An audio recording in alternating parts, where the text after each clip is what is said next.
Hello, it's Reija and welcome to another video. Today I am going to be sharing with you my August reading wrap-up. Without further ado, let's get started.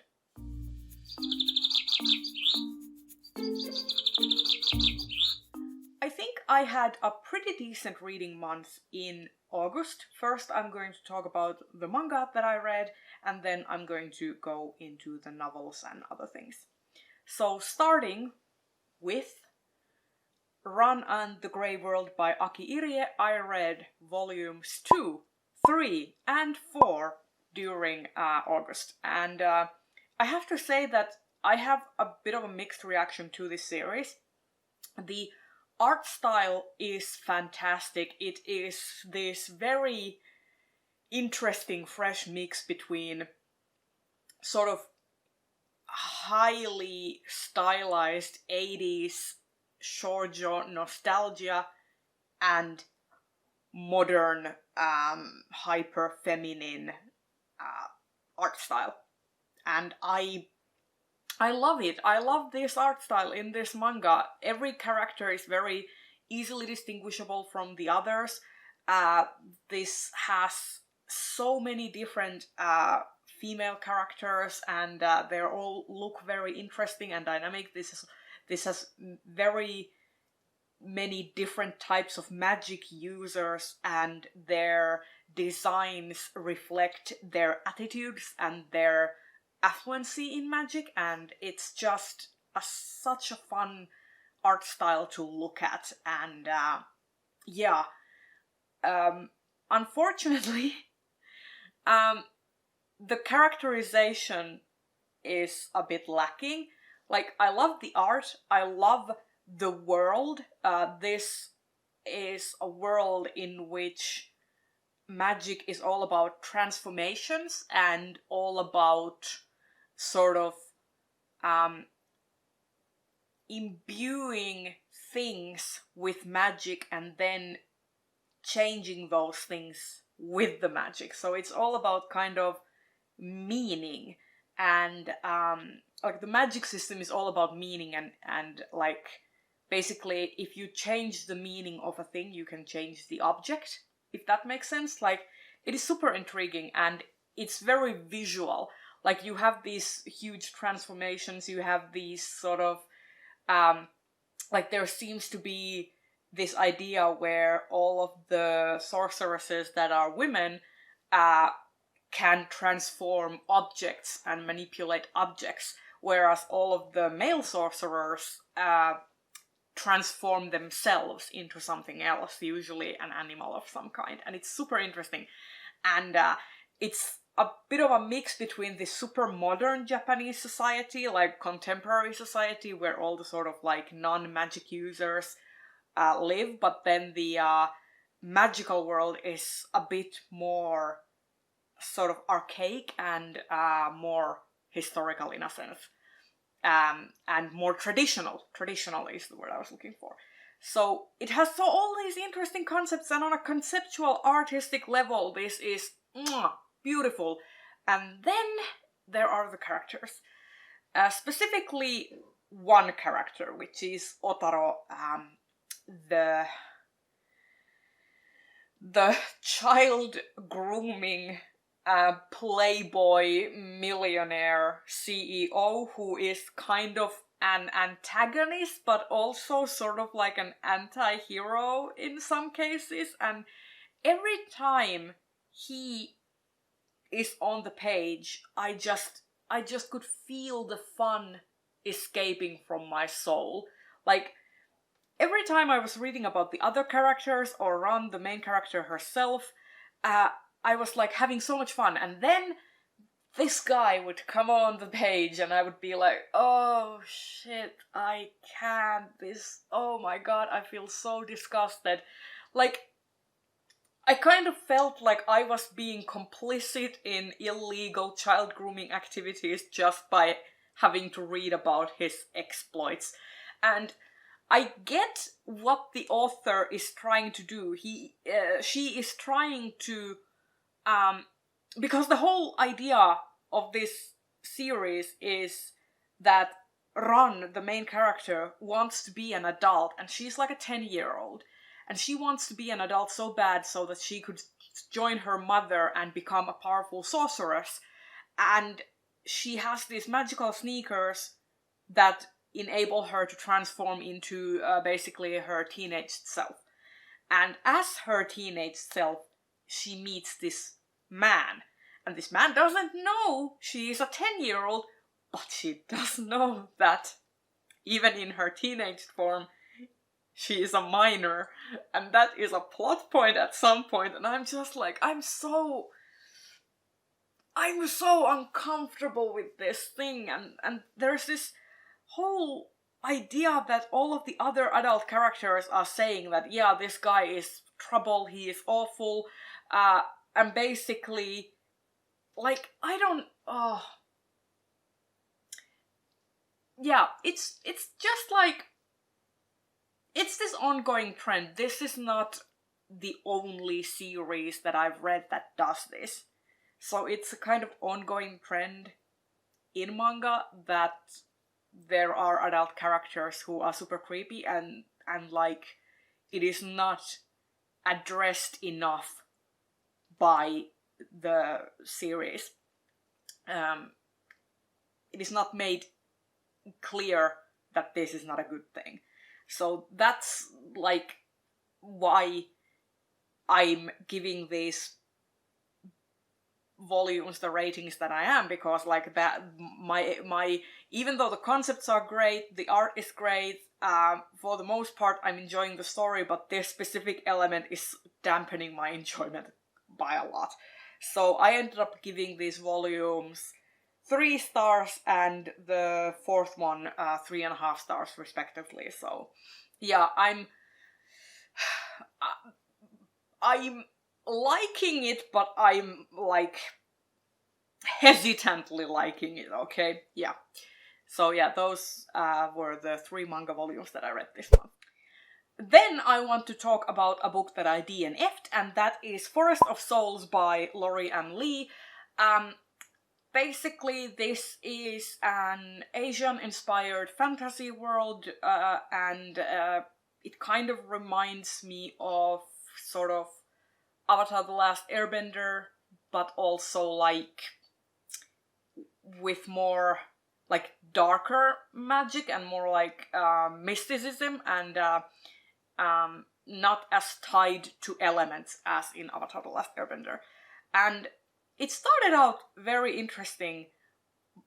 It has this girl who is an assassin trainee, and she is training to be an assassin for the queen.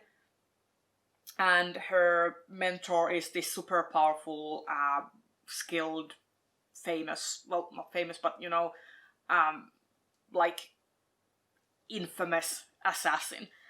And then I started kind of like fixating on these details that made me question the character's competence as an assassin, because she is established as this, basically a prodigy, essentially, and she's a girl that has come from nothing, and she is poor, she is a peasant, essentially, and she has to compete against these nobles. And like, it's basically kind of like a rags to riches sort of story that it's going to be. And she is basically billed as this hardworking but highly talented individual. And then she kept doing things that went completely against everything that was established about her. She made these very stupid mistakes, and I kept fixating on them. And when I kept fixating on them, I couldn't enjoy the story. And when I couldn't enjoy the story, I stopped picking the book up. And then I decided that, you know what? This is just not for me at this moment. So I decided to DNF.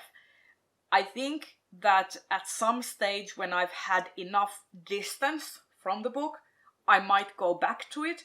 But at this stage, that is not a priority. Then I listened to an audiobook, which was A Song of Wraiths and Ruin by Roseanne A. Brown. And this one I really liked. Basically, the thing that I always keep complaining about with a lot of fantasy and with a lot of YA fantasy is what I call monocultures, which is basically that you have a culture or a world is introduced, and you have different factions in the world, but inside those factions, the factions themselves are monolithic. Like, think about your Lee Bardugos, your Sarah J. Maas. Basically, you have these countries or these nations, and basically inside those nations there isn't a lot of variety. And that is one of my biggest pet peeves, because even if you have a very homogeneous society, you tend to have a variety of opinion, variety of language, etc., etc. So, like, I know that it is harder to establish a world that feels real in that sense, but having read this book, it can be done. This book takes place in a single, like, kingdom, a single empire, and in a single city, but it's a freaking smorgasbord of variety, of diversity, of culture. It was so delicious to read about. Like, you have these, like, different cultures that have been assimilated into the empire, and there is constant political turmoil about how these different cultures are treated in society, what different kinds of hierarchies there are, also how the nobles act towards royalty and how they act towards like non-nobility, like peasants and merchants, etc. And there is also this idea that not all the nobles act the same way towards royalty, like they have their own, like, political agendas, and I love that this book definitely broke the mold of monocultures, and I liked it so much. I also liked that even within a cultural sect, like, the main character and, like, this book is told from the point of view of two characters, Malik and Karina is the princess of the kingdom, and Malik is a refugee from a culture that was assimilated by the empire hundreds of years ago, but the empire has kind of sort of just like taxed them for resources and not really intervened, and this has basically caused this area of land to succumb into, like, these clan wars, essentially civil wars with each other. And it's so interesting how it is depicted. Like, these characters have had to escape their homeland, they're refugees, they're treated like shit, and also within their own core group, Malik has very different ideas and attitudes towards things compared to his older sister. And that was so nice to see, like, these people who essentially come from the same background and same upbringing have entirely different points of view and ways to look at things. And that is, love that. So good. And I just really enjoyed this. This had a magical competition. I liked it. This had a sort of mysterious history behind the world, which I also enjoyed. Like, there were a lot of things to enjoy. This book managed to subvert a lot of YA tropes that I've seen done often in books, and it felt very fresh, it felt very different. The only things that I would criticize it for was the lack of foreshadowing for a certain thing that happens. I felt that kind of came a little bit out of nowhere. I would have liked some more foreshadowing and some more build-up for that reveal. And also, I am not a fan of when a book series starts, but the first book doesn't manage to have its own full arc. This book kind of ends without satisfactorily concluding some sort of arc within its narrative. Like it's sort of like, oh, and then there's a sequel, which can be a bit disappointing, because you would even if a book is building up to a sequel, you kind of want its narrative to be somewhat finished, you know. So those are the only things that I kind of like didn't enjoy about the book. But otherwise, I really liked it. I liked the characters. I liked that we have a character in Malik that deals with anxiety and panic attacks, and he is allowed to still be a competent, knowledgeable character. He just has this thing that he has to deal with, which is like, you know, what a lot of people with mental illness and disabilities have to do. They just have to live their lives. So it's nice to see that it represented without it being a huge deal, like or this magical impediment that gets somehow fixed. Like, I liked how it was represented in here. I also liked Karina's character in that she is a musician, she is a polyglot, she is super smart, but also she has her own kind of struggles in life. So yeah, I enjoyed this book. I gave it 3.5 stars, and yeah, I'm going to definitely be picking up the sequel when it comes out. And then the final thing that I read in August was The Empress of Salt and Fortune by Nghi. This is a novella published by Tor, and I really liked it. This is such a short story, but it packs a punch, and it tickled every bit of my body, basically. It is... Okay, how to describe this? This is once again a book that deals with meta elements. It basically is told through the point of view of a cleric who decides to go to this palace where the Empress was at some point being held in house arrest, and now after the Empress has died, this palace is no longer under lock and key, and people are allowed to go in and visit. So this cleric decides that they will go to this palace to record the history and record the history of the place and try to figure out some missing pieces from the Empress's history. And when they get there, they meet a woman called Rabbit, who used to be the Empress's handmaiden and lived with the Empress when the Empress was in house arrest at this palace.